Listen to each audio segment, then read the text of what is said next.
Good afternoon, ladies and gentlemen, if we have any. Thank you for joining the Rainbow Push Women's Auxiliary 2021 Women's History Month event. Wow, that was kind of mouthful.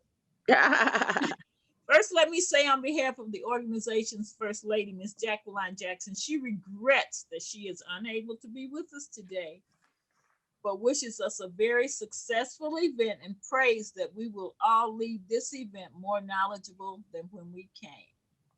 Having said that, we will now have an opening prayer by Minister Erica Hammond.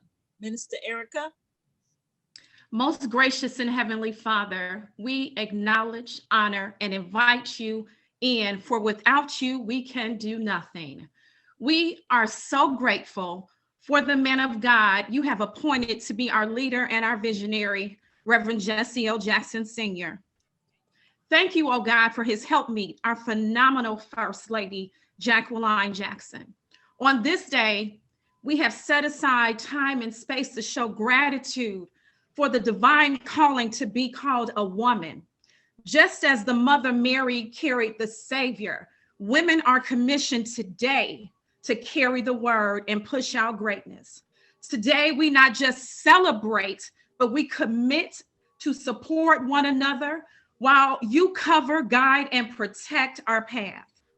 Lord, we ask you to bless our chairperson, our moderator, our panelists, everyone working behind the scenes to ensure our success on today. We ask these and all other blessings in the mighty, majestic, matchless name of Jesus. And so it is. Amen. Amen. Amen.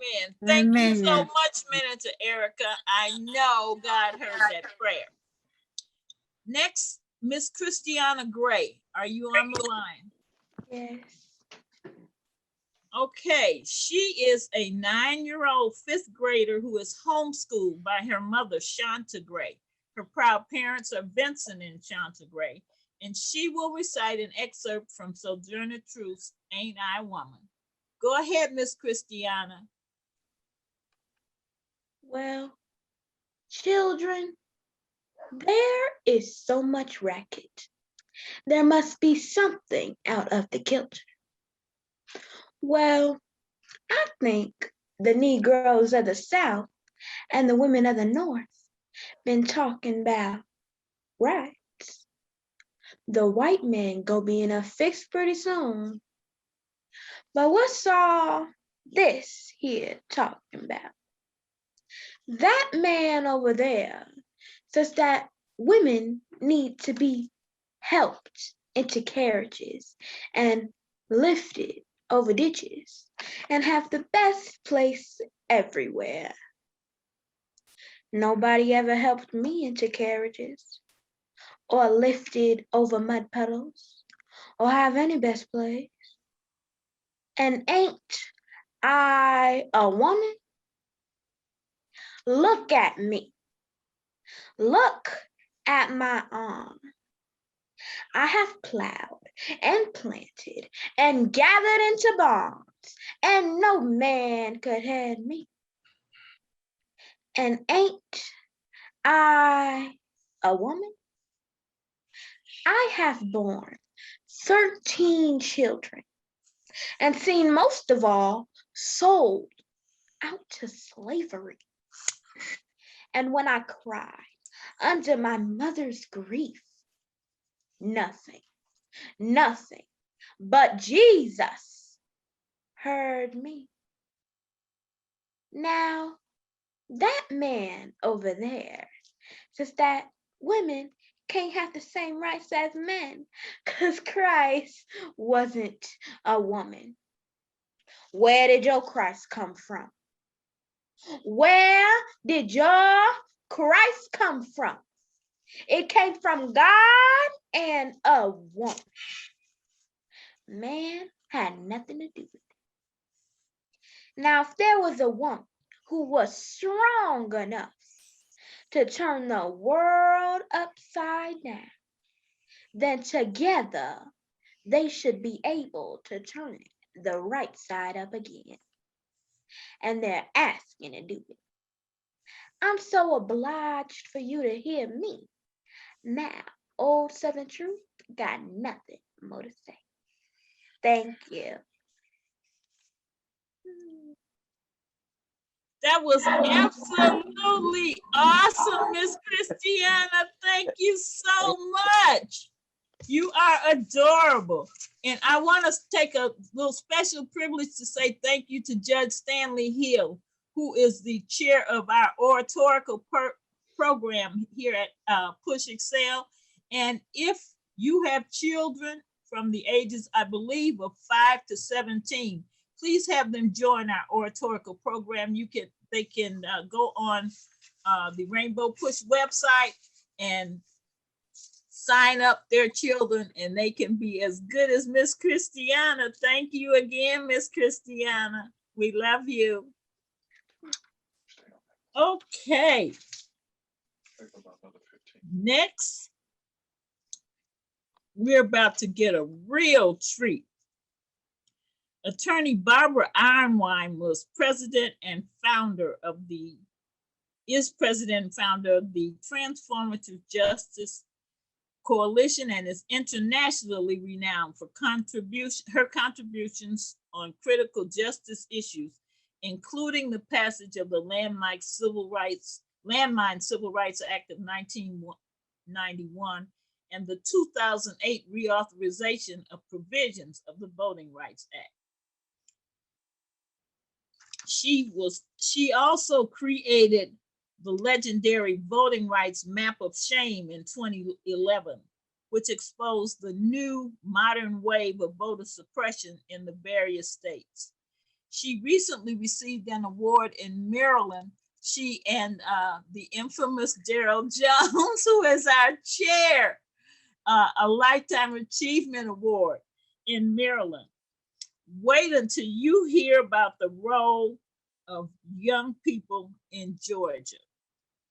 I like to call her my friend, but I also like to call her the queen of voting rights. Attorney Ironwein, please. Thank you so much for joining us today. Well, unmute. Good afternoon, everyone. And I want to just thank you, Betty. Just thank you. And thanks to our amazing opener, that recitation of Sojourner Truth was all on time. I love it. I love it. Keep on in that spirit, my sister, because you channeled her. And I want to definitely, extend my love to Reverend Jesse Lewis Jackson, and to extend all of my admiration and respect to Jacqueline Jackson, our First Lady. She is amazing. And I just really want to say, without them, I don't know how I would be here at this moment, because they've been so fabulous, as you know, Betty. And Betty, you are a star in your own right, my dear. And we're always saluting you at the Voter Justice Network. Everyone, good afternoon. It is a good afternoon, because the COVID relief package has passed the Senate. Now, when I went on my Twitter at Barb73, what I said, the first thing I said on my Twitter was, thank Black voters. Then I said, thank Latino voters. Then I said, thank Navajo voters. But then I said, thank youth voters. Because the hidden story of 2020 is the power of the youth vote. Think about this. In 2020, youth voters turned out in record numbers. But what people don't know is that 73% of all eligible African-American youth voters voted in 2020. 73%. That's more than the national turnout average. Not only that, what people don't know is that in Georgia, of the entire electorate, young voters accounted for over 40% of all the voters who turned out. When you're talking about that record turnout in Georgia, young people did that. young people. And when I spoke to the young voters, and I spoke to these amazing young advocates, and I would say, why did you turn out? Guess what they would tell me? They would say, I voted for Ahmaud Arbery, the young man who was killed in Brunswick, Georgia, in Glenn County by the 3 white vigilantes who didn't like his jogging in a white neighborhood. Everybody remember Run with Mod 2.323? That's the day of his death, and those were the miles that we were trying to run in his honor. I want everybody to understand that they knew his name. Then they would say, and I voted for Rayshard Brooks, the Black man who was killed by the Atlanta Police Department. Then they would say George Floyd. Then they would say Breonna Taylor. Then they would call all of these amazing names. I want people to be very clear that these youth voters knew what they were doing. Not only that, but think about this, everybody.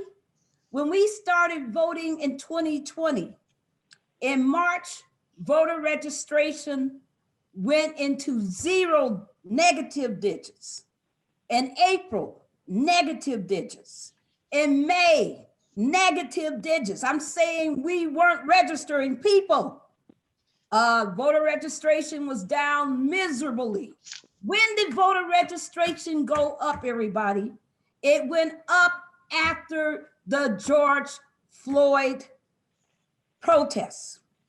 People were saying all kinds of stuff that were negative and just wrong about young people not voting, young people not carrying their share. They got out there and registered like crazy. They accounted for the majority of new registrants.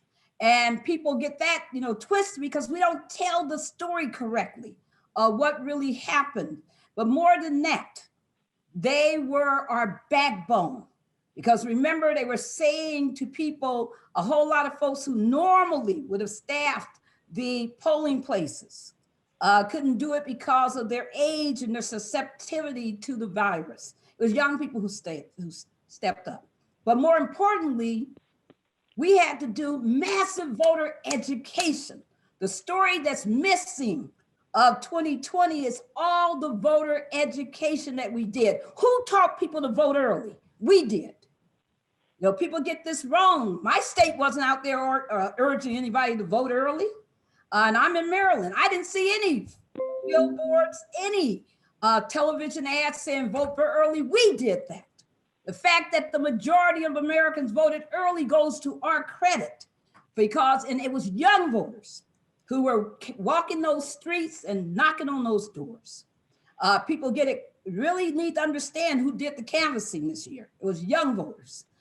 Young people, and even people who couldn't vote. They were out there at 16, really urging people to vote because our churches were closed, our civic organizations were closed, the community centers were closed. We had to have some kind of contact because a lot of our people live in internet deserts. A lot of our people were not, capable of being on the internet, didn't know how to get an absentee ballot.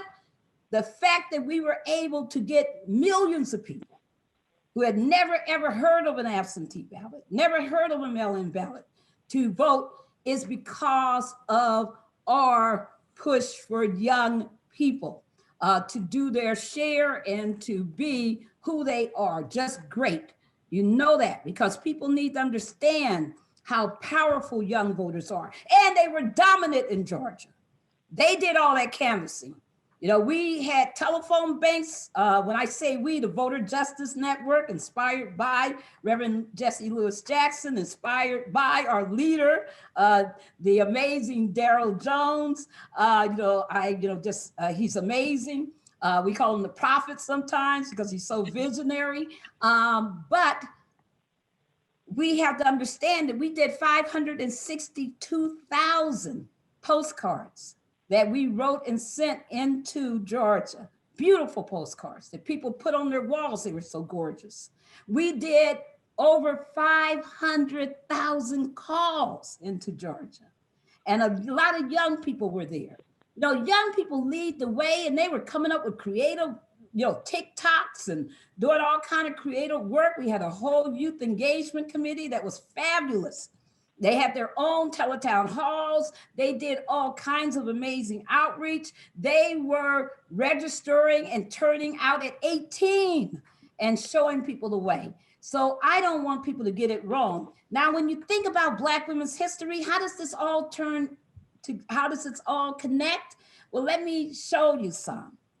Think about it. Only Judge, when she escaped from George Washington's household, she was their slave, their hand servant who waited on Martha Washington.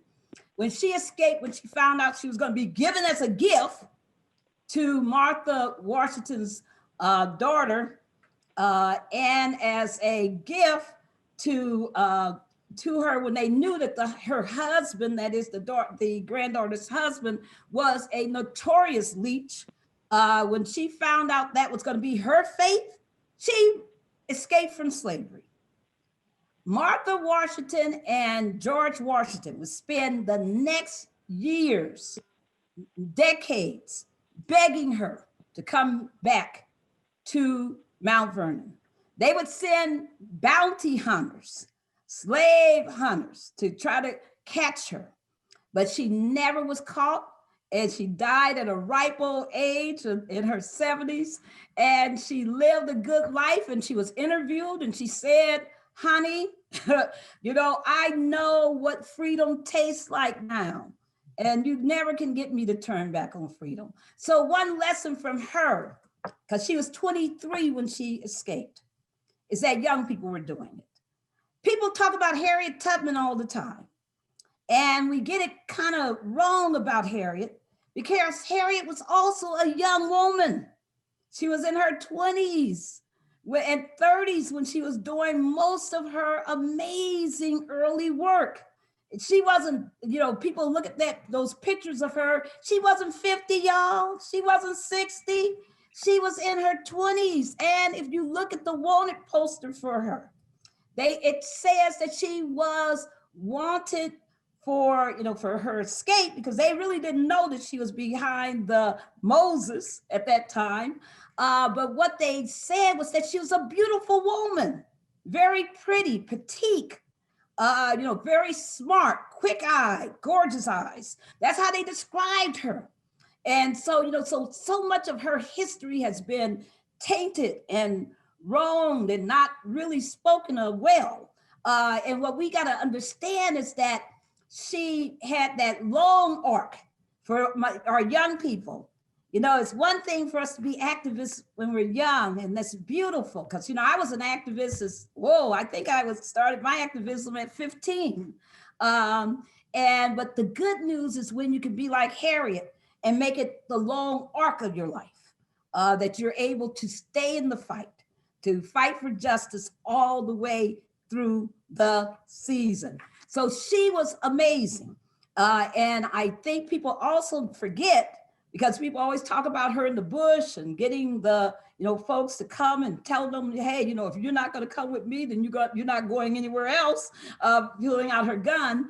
But what people also don't know, she was the first woman to command troops in the United States. She commanded over 500 to 700 plus Black troops, Union troops, at the Comanche River raid, where they freed 1,200 plus Blacks who were enslaved as those troops fought and burned down plantations and urged the people to come on their gunboats to be taken down that river. That was her leadership.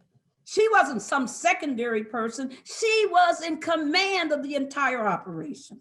She was a spy, a nurse, all kinds of stuff, a botanist, you name it, a geographer, everything. She was amazing. And we all want to be that kind of a woman. The third person I want to talk about really quickly, and then I'll stop, is Ida B. Wells Barnett. Because Ida B. Wells Barnett, she walked those streets of Chicago. She walked Memphis. She did what Harriet did. And let's be very clear, one closing, comment on Harriet is that, remember, she was the keynote speaker at the first National Black Women's Convention in 1895 in Boston, Massachusetts. People forget that also. that all throughout her life, that was towards the end years of her life, that she was an amazing activist, even keynoting. But Ida B. Wells Barnett, I love that. I mean, think about it. Somebody who walked in space that nobody wanted to walk in. She took on white women suffragists. And when people last year were talking about the 100th anniversary of the women getting the vote, I was like, hello, correction time. Let's get this right. It would take Black women another 45 years, even though we were at the center of that fight, even though we had our social clubs and movements and leaders. And remember, they told Ida B. Wells Barnett to walk in the back of the marches because they didn't want to upset the good white men by seeing Black women at the front. And what did Ida B. Wells do, everybody? She went to the very front of the march and she marched. But also she writes about how when she was in Chicago, one of her hardest campaigns was talking with Black men about the right of Black women to vote. And she talks about how hard that was, how threatening it was, because people were not happy with her. People told her to leave town, get out of sight, stop that talk. She talks about what it was like to stand. So one thing, that's the last lesson for young people, because also, once again, we have somebody whose activism spanned many years, a lot of in her youth.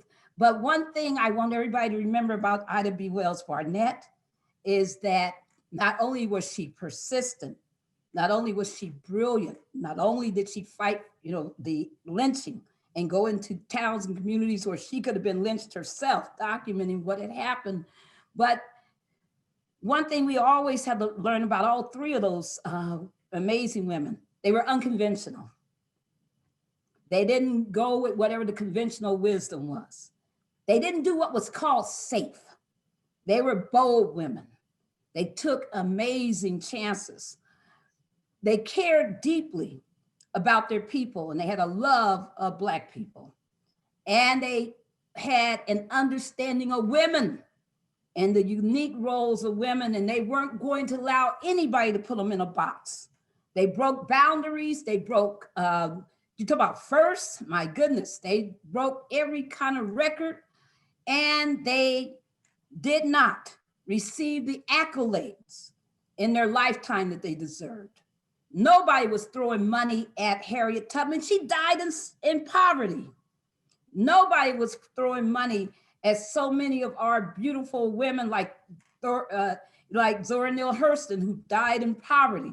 We got to be very clear that they sacrificed and that they did this work regardless of outcome, because they were about what? Justice and righteousness. So as I conclude, a couple of things I want to urge everyone to do. We are fighting right now for the passage of HR 1 and HR 4, and I'll let the panel talk more about that, but be sure that you get involved in that. You should be in your diary, in your head, on your phones, on all your instruments. You should have that congressional switchboard number, that 202-224-3121 number. It should be embedded in all your activism, all your work, because you got to pick up the phone and call your congressmen and your senators. Don't worry about knowing everybody's name, because they're going to ask you for your zip code anyway. And that's going to take you straight to the right people. So you can urge everybody to do that, because most people have some form of phone. May not have internet, but they at least have phone. Also, I want everybody to know to join us at tjcoalition.org, because we haven't stopped. We did a lot of work last year, 55 votercades all over the country, 24 of those in Georgia alone. We're about to come back out with major programming. So follow us also at tjcoalition.org. And when you are involved with Rainbow Push, you're involved with us, because our organizations, we work together. We are bonded. We have, the same, our same fight. So be there. If you care about the George Floyd Justice and Policing Act, use that number I gave you, the 202-224-3121 number. But always, my brothers and sisters, always be proud, always be bold, always know that we're the change that the world is looking for. Know that we uplift not only ourselves, but our humanity. And tomorrow, as people recognize Bloody Sunday, and the spirit of John Lewis and the spirit of Amelia Boynton walks yet again across the Selma, the Edmund Pettus Bridge in Selma. Know that our spirits walk.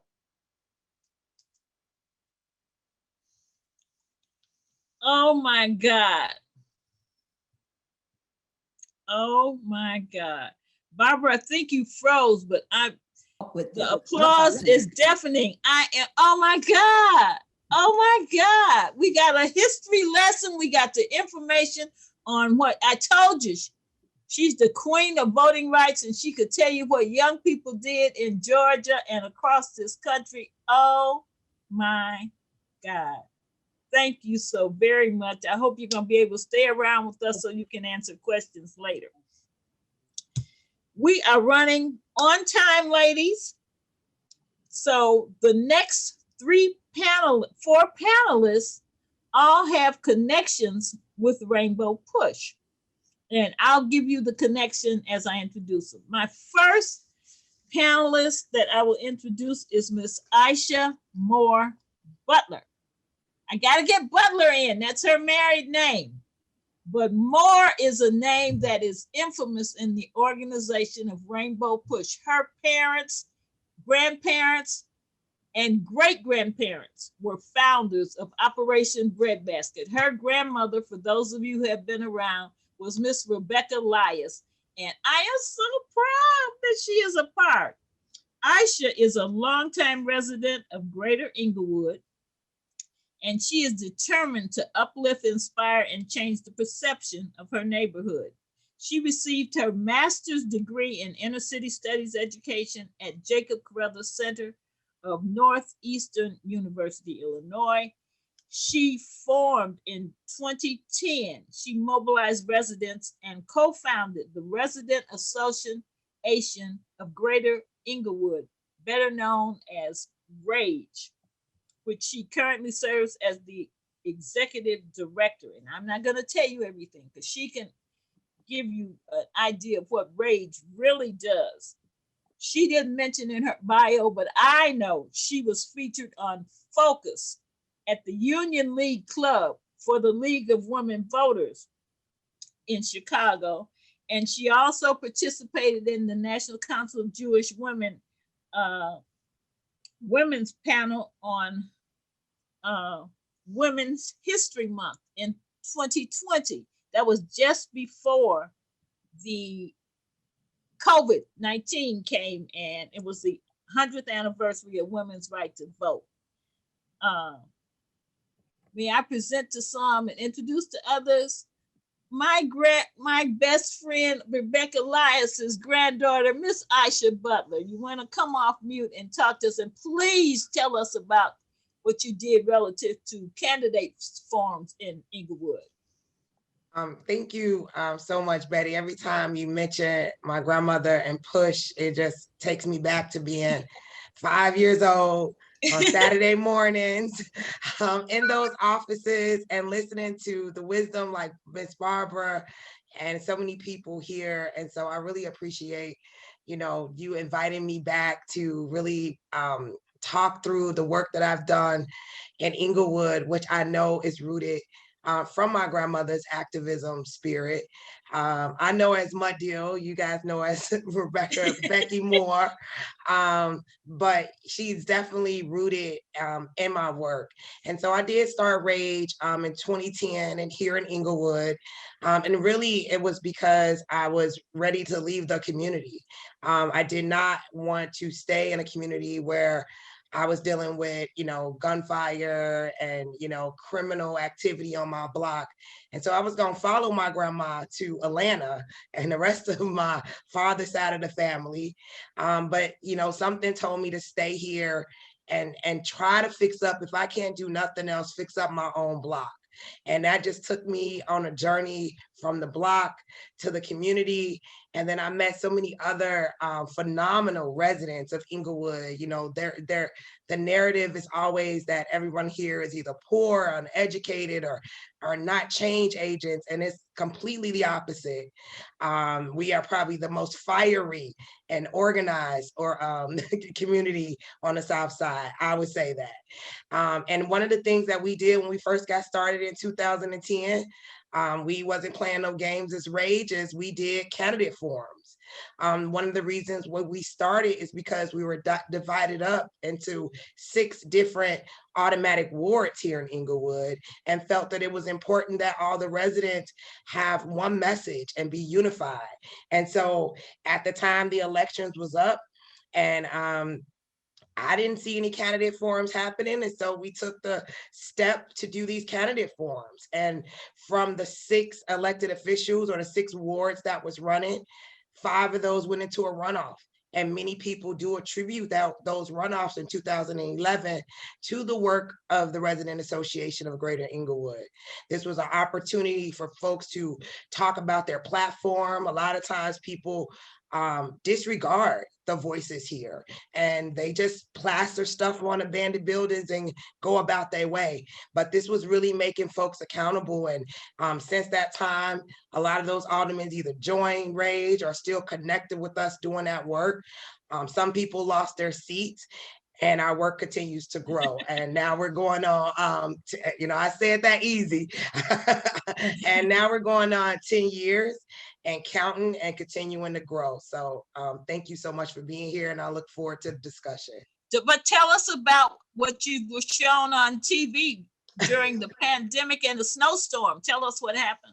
Well, I'm like many other people on this call with your organizations and your family, all of us had to pivot when COVID happened. It paused us, it forced us to reflect. And for us, it forced us to go deeper into the needs of the community. And food and essential items became critical during COVID, during this pandemic, and still is critical. And so we took over, and I say take over on purpose, an abandoned liquor store, abandoned store that, and painted it and made it beautiful, and partnered with Alt Space and added shelves.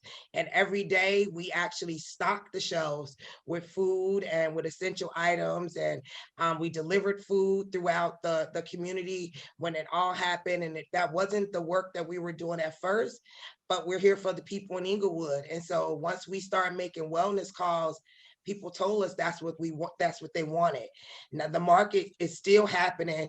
66 in Halsted, an area that is considered a hot spot, is now this beautiful, store that was abandoned that has essential items for families who go there every single day. And so that has just really gave us the opportunity to connect more with our neighbors and to support our neighbors through this really hard time. And if anybody want to donate goods, they can always email us, or they can just go to 66 in Halsted and stock the shelves. We try to do non-perishable items, deodorant, essential items. A lot of our stores were closed after the looting, and so folks needed a place to get some of those items. So I'm really proud of that work. That work continues. When the spring hits, we'll be doing resource days at 66 in Halsted like we did before, where we give out information and have other folks come as well. So is that okay, Betty? Anything else you want to say? Thank you so much. Thank you. Thank you so much. I hope you guys are all listening, because these young people are really doing things. They say young people aren't doing anything, but this is just a small sample of what young people are doing. My next panelist, her mom was a founder of Operation Push. She is the Reverend Shirley Coleman's daughter. So everybody has a kind of connection here that we may or may not know about. And she was a part of that candidates forum that Ms. Butler just talked about. She has been proclaimed a history maker by the Chicago Citizen. The Chicago Tribune called her a go-getter, And the Chicago Sun-Times said she shows real energy and a sincere interest. She is the founder and CEO of the Sons and Daughters of Inglewood, acronym SADE. She has been honored with the 2018 Chicago Defender Women of Excellence Award, the Young Women's Professional League, the class of 2017, for the 40 and Under Award, and Friends of the City Foundation Award for Community Leadership. She is a proponent of education. She graduated from Robert Morris University in 2017 with a Bachelor of Administration. But I was extremely surprised. She has a business law. She matriculated to Spertus Institute for Jewish Leadership, graduating in 2014 with a Master of Science degree in nonprofit management. She is the Alderman and committeeman of the 16th Ward, none other than the Honorable Stephanie D. Coleman. And I want you to make sure you talk about your hookup with judges and the court system and your latest adventures with protecting people from carjacking and getting the vaccine. Now, I hope I didn't tell what you were going to tell, but let's welcome Alderman Stephanie D. Coleman. Thank you so much, Stephanie. Good afternoon, Mama Betty, and to all of our distinguished panelists and moderators, and just wonderful men and women that have shared this time with us. I must shout out, Mama Betty, it's okay if I give a quick shout out? I see Mother Hazel Thomas. We know her, Mama Love of the First Deliverance Church. I just have to say, I love you. And I just want to give her that shout out. I haven't seen Mama Love in over a year. But I am the very proud alderman of the 16th Ward. And if anyone has heard of Inglewood, Mrs. Aisha Moore Butler, I'm a proud member of RAGE, by the way. But for those of us that have heard of Inglewood, I represent the southwest side of Chicago, Inglewood, Chicago line, New City, back of the yards, and Gage Park.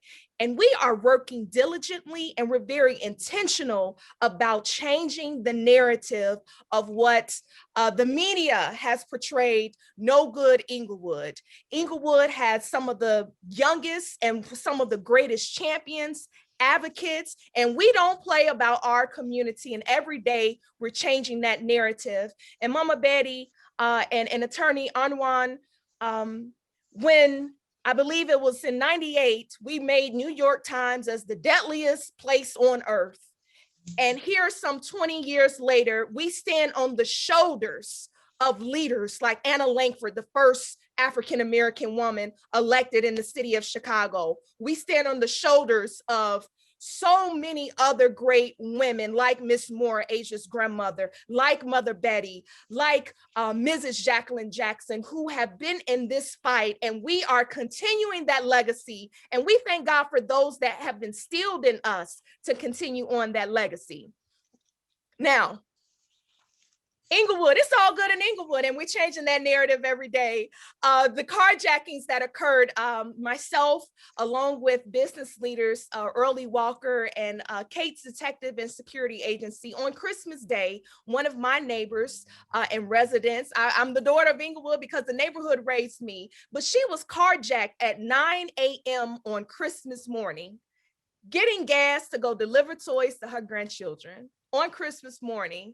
So when we take, of course that was sensationalized, but I took that and we changed that narrative around, and we have sought business leaders like those and Kate's, where every day we have started Operation Safe Pump since about January, around Dr. King holiday. And I'm glad to report that not one carjacking has occurred in Inglewood, because it takes community partnerships with organizations like RAGE and Iman and Greater South, you know, so many others, and our business and community leaders. And I learned that organizing, not only from being the daughter of an alderman, but from the church.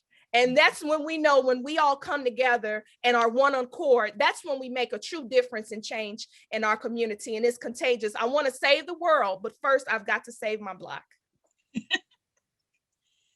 Thank you so much. Did you talk about your hosting the event with the judges telling people Yes. about courts? Yes, so the Illinois Judicial Council, which is a wonderful organization of our Black men and women judges here in Illinois. And we have all had to pivot in the pandemic, right? And the Illinois Judicial Council presented to my ward, and we want this thing to go across Cook County, where they took the time from their different perspective courts, from domestic to traffic to criminal to law, to really explain to people what virtual court looks like. Because we all know that if you don't meet your alderman, or if you don't have the pleasure of meeting Reverend Jackson or an elected, you are going to come across a judge or come across or have to attend court one day. So as we're pivoting in the pandemic, we had Judge Toya Harvey and Judge John Like and so many others to give advice and to give specific instructions on court etiquette in this virtual space, and how when you're in the courtroom or on your laptop, you still have to wait, and just some really helpful advice and resources for our people to understand. And as we're pushing through this pandemic, how to navigate this space, and not how to and not get stagnated, Evangelist Hammond, for the barriers that our communities face. Thank you so much, Alderman Coleman. I told you, I know what I'm doing. I'm gonna poke my chest out, because all of these young women is really telling y'all what's what, to put it bluntly. Okay, our next guest, and these names, by the way, are in alphabetical order. And because these are young people, I have a timekeeper, but you notice the timekeeper hasn't had to say a word, because they know how to do their 3 to 5 minutes and just, hit the button. The next person I want to introduce, her mother and father were staff members of Operation Push. Her father was one of the executives for the 1988 campaign of Reverend Jesse Jackson. Her mom is Mary Gardner, and she's an activist on the West Side. Her father was the late Joseph Gardner, who was also a water reclamation commissioner. Miss Crystal, who I've known since she came in the world, has worked on all kinds of things. And last year she came to me and said, Miss Betty, I'm working with a group called Protest to the Polls, and I want to partner with Rainbow Push. And I said, so what are you doing? So these are young people who were registering to vote. It was the middle of COVID. They were going to the homeless, getting them registered to vote. And then they proceeded to get out the vote. And she's working on something awesome right now, which I'll let her tell you about. But first, let me just say something off of her bio, because I was just running off at the mouth. She was born and raised on the west side of Chicago, and she's kind of been dubbed an activist, educator, and organizer within the grassroots organization of the Austin community. She currently serves as the labor organizer for AFSCME Council 31, and she graduated from Whitney Young and has a Master of Science in International Public Service and Management from DePaul University. So these ain't no little fly-by-night kind of people you all here today. How about we welcome Miss Crystal Gardner? I love you. I love you too, Miss Betty. And thank you so much. It is an honor to share with everyone the things that I'm involved in over here on the best side, which is the west side. And I know Miss Betty kind of gave you, just let you in on who my parents are, but I'm just going to keep going along with the script that I have. So for those of you who don't know, I am the product of the late, great Joseph Gardner and fierce Mary Russell Gardner. So community and political organizing and engagement is what brought me into this world. However, it is strong Black women role models such as Miss Betty Magness, that have seen and acknowledged me with this opportunity. So I just want to take a moment, and I know my other sisters have already done so as well, but just want to take another moment to honor Ms. Betty Magness and all of the women here, because it is by your organizing efforts that we are even here today. So thank you so much for all of your hard work, and also the Women's Auxiliary and countless others that have come through the doors of PUSH and have done so much for Chicago and the communities across the country. And a very special shout out to Reverend Jackson and Mrs. Jackson. So being exposed to community and political organizing as a kid laid a foundation and offered a network that unknowingly I would need to pull from 30 years later. I knew I had a voice and I was raised to use that voice, but the issues were not directly impacting me, or at least that's what I thought. And then I watched George Floyd's murder and I was forever changed. I protested and I marched all summer 2020. I even organized an art mural as just an aesthetic offering of healing for the 28th Ward, which was also, it was completed by a group of Latino artists. And then I prayed and I asked God, you know, what's next? And he gave me Protest to the Polls. This is a movement that's dedicated to engaging non-traditional voters in the democratic process through voter education, registration, and turnout.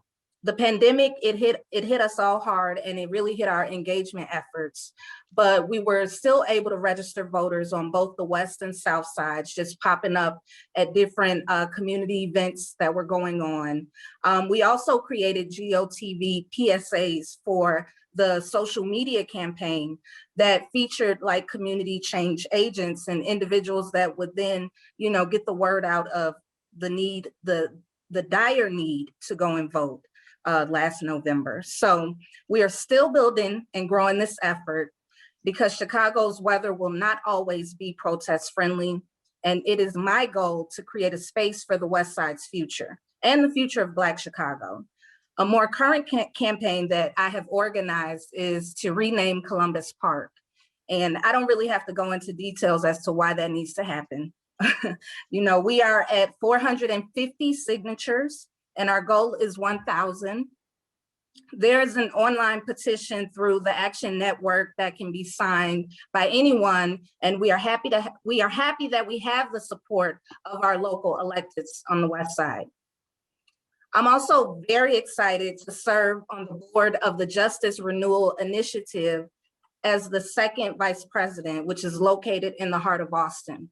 We just launched last month, and we have the support and partnership of our Congressman, Danny Davis, as well as our first district commissioner, Brandon Johnson.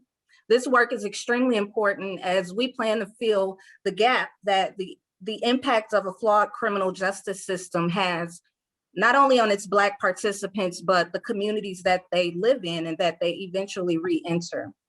So the Justice Renewal Initiatives plan to provide, we plan to provide mental health, education, job readiness, and legal services to 18 to 32-year-olds that have come in contact with the criminal justice system. And in closing, it is my goal just to be part of the creation of safe spaces, opportunities, and platforms for the voiceless to be heard. And only then can we begin to see real transformation within this American system. Thank you, everybody.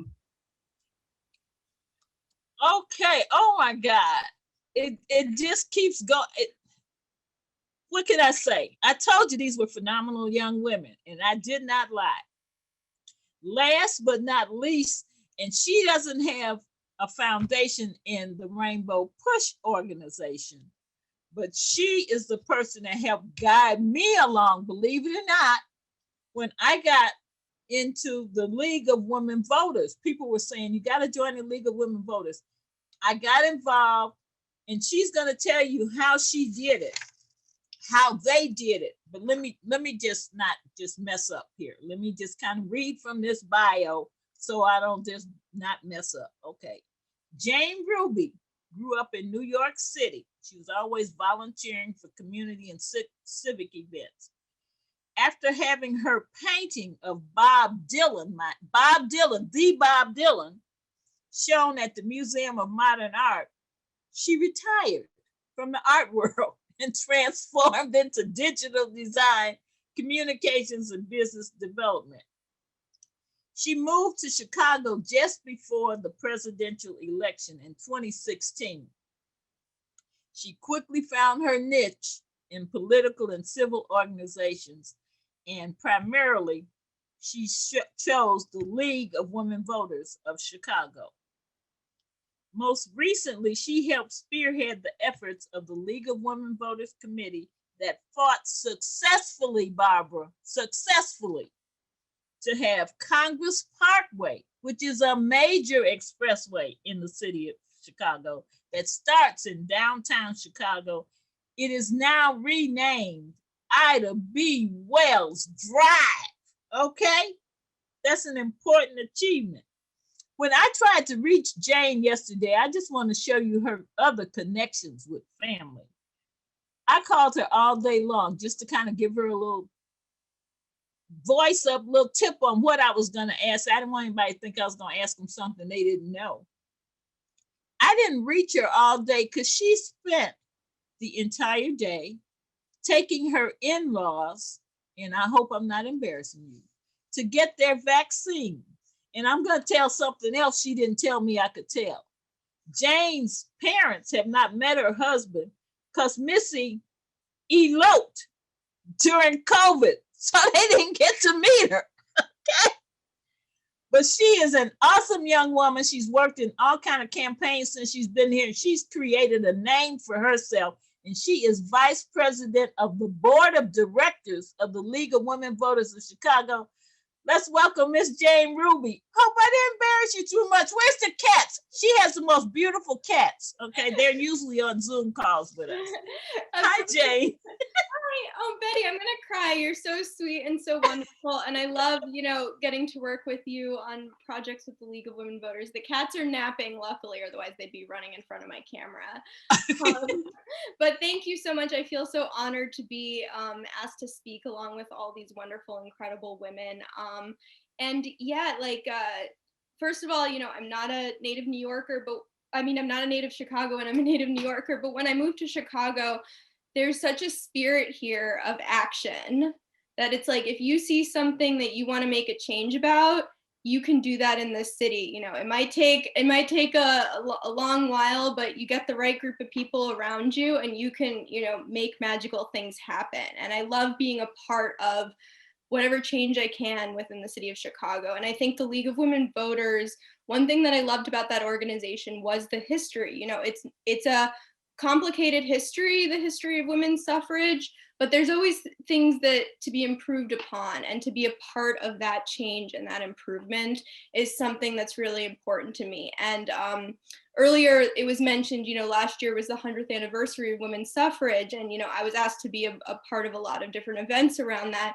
And it's always like, yes, it's the 100th anniversary of women's suffrage, but only a certain group of people were allowed to vote after 100 years. And it really is, voting rights is something we're constantly changing and constantly improving upon. And there's always going to be a space for people to say, we need to talk about voter disenfranchisement. And I think, all of the organizations on this call today, that's a huge part of what you do. And I think that that's really powerful. I think, my first big project with the League of Women Voters, as Betty said, was the Ida B. Wells street renaming project. And I think a lot of lessons were learned, not just about the way that Chicago politics usually tends to go, which, I could probably write a whole movie on how we even, passed that ordinance through city council.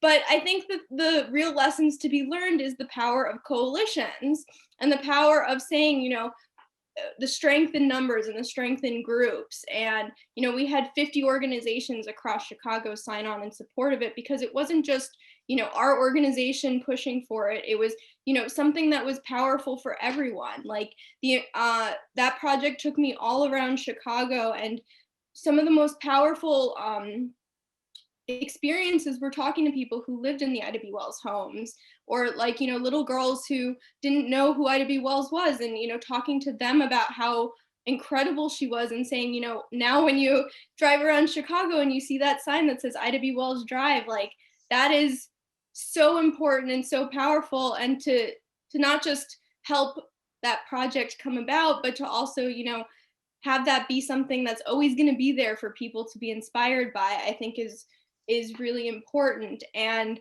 I love this story, and I'm so glad someone had brought that up about the March on Washington, where Ida B. Wells was told that, you know, Black women were not allowed to be there. And actually the Illinois delegation, when Ida B. Wells was like, you know, F that, I'm gonna go there anyway, they grabbed her arms and walked arm in arm with her. So it was Illinois itself has such a strong history of fighting the good fight, not just for women, but women's suffrage and expanding voting rights. And, you know, that to me is such a powerful image of, you know, the white women holding arm in arm with Ida B. Wells walking in that march. And so that's one of my favorite stories actually to tell about it. But, you know, there's still a lot of work to be done. And, you know, we're actually our next project to go along with the renaming and, you know, kind of writing the history of Chicago streets, we're going to be continuing and going after Balbo Drive now. So stay tuned on that front. That completes our presentations by the panel. Attorney Ironwein, I just want you to repeat, I put the number in the chat, but would you just repeat that phone number for people to call their congresspeople about HR 1 and HR 4? Absolutely. Thank you so much, Betty. First of all, everyone, the telephone number. And remember, this number is good to call your senators and your Congress member for anything that you're concerned about that's being considered by Congress. And that number, which is the Congressional Switchboard number, is 202-224-3121. It's a number worth memorizing, 202-224-3121. HR 1 is the For the People Act. It just passed the House of Representatives 2 days ago, and it is now sitting before the Senate. HR 4 is what's called the John Lewis Voting Rights Advancement Act. It has not yet been voted upon and probably won't until sometime in a couple of months. And that's a mistake, by the way. The House needs to move quicker on this act. So activists like ourselves are going to be, arguing. What does the two bills do? One bill dramatically expands for federal elections, voting electoral processes. For example, you have automatic voter registration in your state. You're only one of 15 that do. 35 states have no such thing. So it would require every state in the union to have automatic voter registration for federal elections. What are federal elections? Elections for Congress, elections for senator, US Congress, US senators, president, vice president, right? And it would require that they cannot administer those elections unless they do these things. The other thing they're going to have to do is provide at least 2 weeks of early voting, including Sundays. They would be required to have, voter ID would be cut down. Also, very importantly, this bill restores voting rights to every single person who ever served time in jail and in prison. So the entire regimen of felon disenfranchisement that affects over 6 million people in this country would be devastated. It would be wiped out, basically, by as far as federal elections go. It has so many other provisions. I'm not going to, because it stops voter purging in a new way to really address some of the bad Supreme Court cases, and it does a whole lot of other things. Now, HR 4 is quite different. It's the Voting Rights Act. So it basically makes it impossible for states that pass this racially discriminatory legislation to implement it. So all this nonsense that Georgia's doing, passing all these evil laws, voter suppression laws, all these states, think about this. We're sitting here right now, Betty, 43 states have 255 voter suppression laws pending. What it would do is that it would say to a number of those states that they're subject to what they call pre-clearance. that they can't even implement the acts. If they pass them, so what? They can't even enforce them, they can't implement them, they can't do anything until they are approved and proven to be non-discriminatory. That's critical. It also sets up a nationwide notice provision that any state period in the union where there's a major change, where there's a change to your voting rights procedures, practices, or laws, that you got to report them. You can't try to slip it in, hide it, or hope that nobody sees it. They have to be reported in advance. People got to know what's going on and have the opportunity to object and to raise all kind of cane. And it also, importantly, sets up what we call known practices that would require that any of the engagement in these known discriminatory practices have to absolutely be pre-cleared, no matter what jurisdiction you are. So those are, that, and also the other big difference between HR 1 and HR 4. Remember, I kept saying HR 1 is for federal elections because that's where the authority of the Congress extends to. But for HR 4, the Voting Rights Advancement Act, it extends to both state elections and federal elections. So it's much broader in its impact. So that's why when you hear progressives only talking about HR 1, I'm saying, no, get it straight. We need HR 4. The other thing HR 4 does is it applies to redistricting. It makes sure that there's no racial gerrymandering in redistricting. HR 1 only talks about partisan redistricting. So that's why we need both. And that's why we got to really up our game and educate our people and really get our advocacy on. Thank you. Is she the queen of voting rights or not? I told you so. I really don't have a question, but I do have a comment. One of the biggest mistakes I ever made was in 1988, going to work for my mother when she was the Midwest director of the Jackson 88 campaign in exploratory. The reason I say it was the biggest mistake is because I have never had a boss work me so hard as a volunteer for that little stipend. But I say all of that to say thank you. You see Stephanie, you see myself. I said I wasn't gonna let this happen, but you see Crystal, and you don't know the sacrifices that we make when our parents are out there. And we get the privilege of being recognized as Betty's son, Mary and Joe's daughter, Shirley's daughter, and Mrs. Moore's granddaughter. But you don't know the sacrifices that we make as children when we have to give of ourselves because our parents make a decision to help those outside of our house and we don't see them. And they make things better for others, which ultimately helps us. But as we're young and as we're growing up, we don't see that way. But because of those sacrifices, I never will forget in 1996, and I'm gonna wrap up, Jesse Jr. was running for Congress and Reverend Jackson said it was Mrs. Jackson's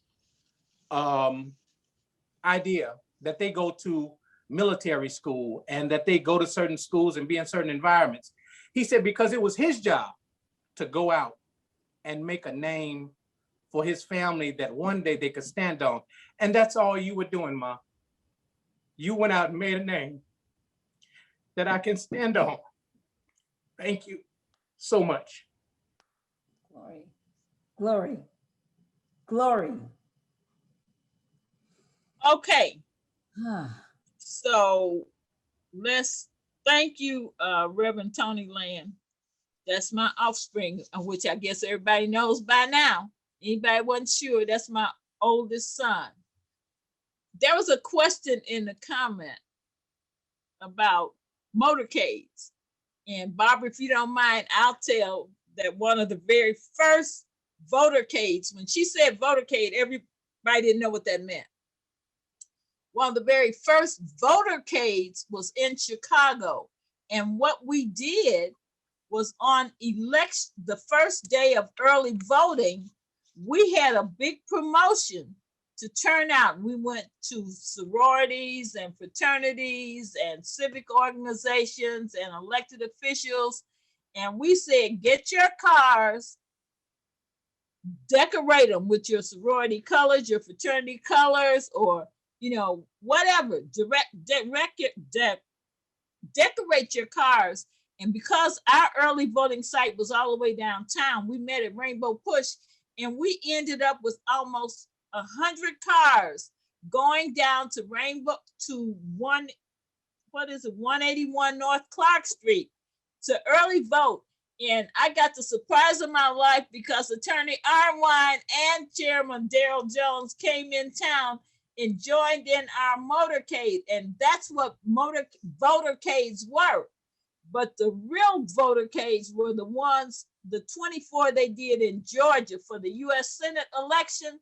They went into the areas that didn't have internet, and the areas that in some cases the people didn't even have telephones necessarily. They didn't have cell phones, they had phones. But those were the areas of where they did not want people to even know. When they got there, they found out people didn't even know that there was an election for the Senate. Some people have been told that the election was over, that the Senate election was 5 days later. But they had these votercades. That's how Barbara Ironwein met Arbery's aunt. And his family had never voted before, never voted in an election. And she happened to run into her on the side of the road in their motorcade and say, where's the election place? And Barbara said, this isn't it, but we're trying to go and tell people where they should go. She got in with them. And then, as you know, on the 23rd of this month, TJC celebrated the anniversary of his death with a major event. But that whole family had never voted. That shows you how important this voting is. And I'm going to shut up because I just did that to keep from crying. So, Miss Olivia, do you have any more questions? We have a hand up from Mr. Brandon, I'm sorry, but there are no questions in the chat. So you can unmute yourself and give your commentary. Thank you. Thank you. First and foremost, I would like to say, Crystal, thank you so much for finally deciding to walk in your purpose. I'm so proud of you. So happy to be able to sit here and watch you in a forum like this and do what you do very well. And my question for the panel is, what can we continue to do to inspire the younger generation to participate in calls like this? I think a lot of the information shared on this call was very valuable.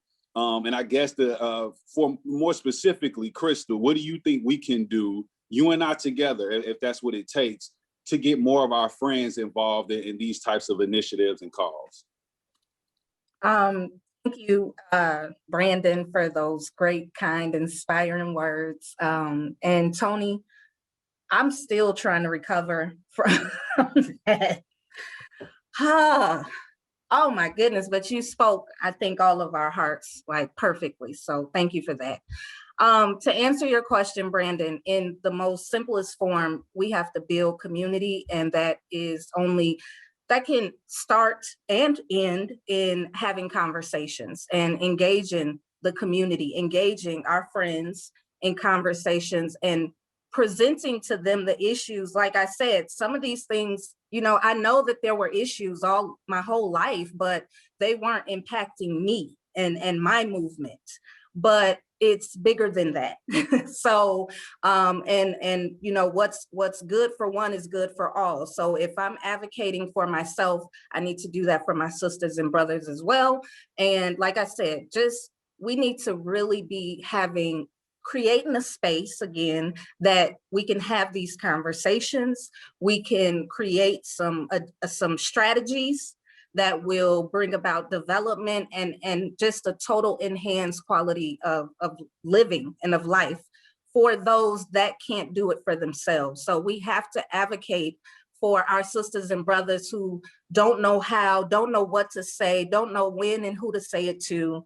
But we also have to talk to them. So we're saying we are advocating effectively and respectfully for the people who don't or who have yet to identify their voice. And then at the same time, we are instilling and empowering them to use their voice so that, you know, we're not the spokesperson all the time. They can then speak up for themselves and their respective communities. I ditto what my on the West Side sister just said. And sometimes we just have to meet young people where they are and speak their language. That's why, again, I know Crystal, Aisha, and even my other sister on the panel, Sister Jane, while we give credit for those of our elders embracing us so that we can embrace the next generation and our generation, so that they will be informed and involved in this process and making a change and difference in our community.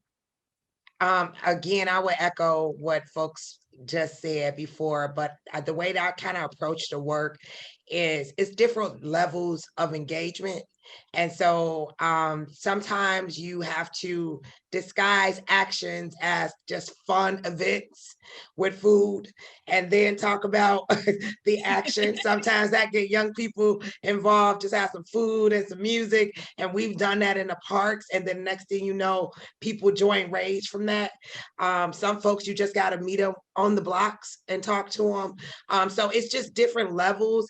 And you just have to know that even your friends, they might see that you're doing this work, but they might just pop in when they're more interested in it, or if it's directly impacting them. A lot of folks do jump in emotionally, which I do feel is kind of short-lived. I don't like really emotional organizing.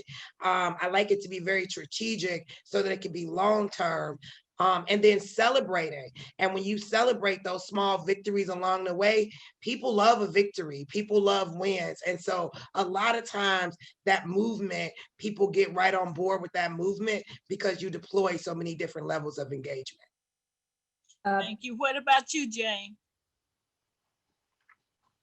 Yeah, I think that it's, the League of Women Voters, we do a lot of voter registration and voter education and civic work. And I think for me, when I was a young voter, one of the things that was amazing of, people in my age group was the reason, like all the reasons why they didn't want to vote, they didn't want to do this, they didn't want to participate, ranged from not wanting to be called for jury duty to, not caring. And it's like, one of the things that I love is when people realize like how much their vote matters and how to get out there and how, one vote can make or break things. Like I do a lot of work with the Chicago municipal elections. Like when I take my League of Women Voters pin off and I'm in my professional mode, and elections can come down to 11 votes. And so it's really important when, every single vote counts, every single voter. And I think, what was really amazing about Georgia and, the past few years is how many young people are realizing that,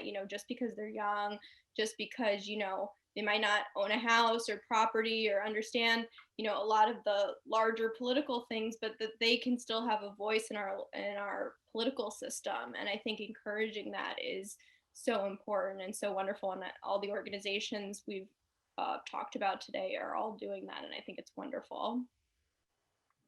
Sister Barbara, what would you ask young people to do?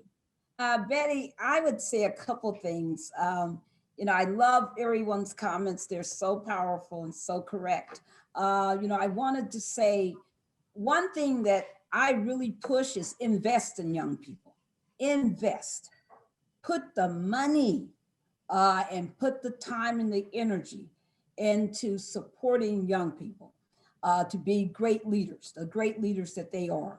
And so, as you know, one of the things that we do at the Transformative Justice Coalition is that we run every year trainings where we train over 100 young people from different states and different areas. And we pay people to come to our training. We don't just, put that burden on young folks. We know folks need money. Not only do we pay them to come to the training and to learn, because we really go deep into teaching about organizing, different kinds of organizing. We go deep into what voting rights are in the United States, but we also teach very strongly that it's a 365 day job, because people think it's only around elections. We only focus on elections, we lose. We have to really understand the entire depth of political participation. And so we teach that. And what we love is that we just, we enhance, leadership skills that people have. And then when we're finished, we tell folks and we send folks to how to get jobs in the sector. Because believe it or not, there's a lot of money last year for youth organizers and for young organizers.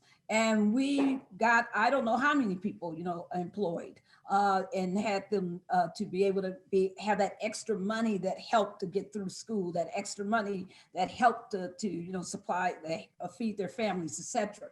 So I believe very strongly in investing, in young people. And not just talk about, folks got to be all sacrificial when they need support. So I think that's, really an important component. And, and ultimately, my goal always is to build permanent voting rights infrastructure. I'm not about playing the party game. I don't play the electoral game. I play the voting rights infrastructure so our communities are powerful and able to, exercise their power continuously and to make the demands. And if folks don't do what we want them to do, we kick them out, right? And when they do the right thing, we applaud them and reelect them. But I just think that we have to get that powerful and that we're making sure that our agendas are being met. So anyway, those are some of the things that I would add to the discussion. And it's just what a pleasure, to work with young people. What a pleasure to be part of this movement, and what a pleasure to work with you, Betty, because all ages count. And any struggle that's been worth its salt, I just want to point out, any struggle that's ever been powerful and transformative has been intergenerational. And the problem is the old folks think they can kick the young folks out, and vice versa. And we need each other in this fight. Thank you. I want to thank Minister Erica. I want to thank Miss Olivia Sharif. I want to thank Daisy Camps, who was available and didn't have to cut anybody off. I want to thank Miss Olana for that fabulous flyer that she did, and for listening to me every time I couldn't figure out if I was doing something right or not. And I text her and I say, does that make sense? And she said, yeah, Miss Betty. So I want to thank her. Then I want to thank Miss Asha. I want to thank Alderman Coleman. I want to thank Miss Crystal and Miss Jane for participating. You all were so wonderful. And now I want to bring on the person who asked me to chair this event and then gave me the authority to do what I wanted to do with my committee to make it happen. The chairman of Women's Auxiliary, Miss Michelle Chambers. And following Miss Chambers will be the Reverend Dr. Jeanette Wilson. Thank you, Betty, and thank you to your outstanding panel and program. Let's everybody give Miss Magness a round of applause for the outstanding work that she did in pulling this together. On behalf of Reverend and Mrs. Jacqueline Jackson, who are our leaders, the Rainbow Push Coalition Women Auxiliary Membership would like to say thank you. I think that this has been one of the most powerful events that we have been associated with, and I'm very, very, very grateful for the knowledge and for all of the hard work that you all are doing. It has left us with a lot to think about and for our next steps. Again, we thank you and we praise God, and we ask that He will keep His angels of protection around each and every one of you and your ministry.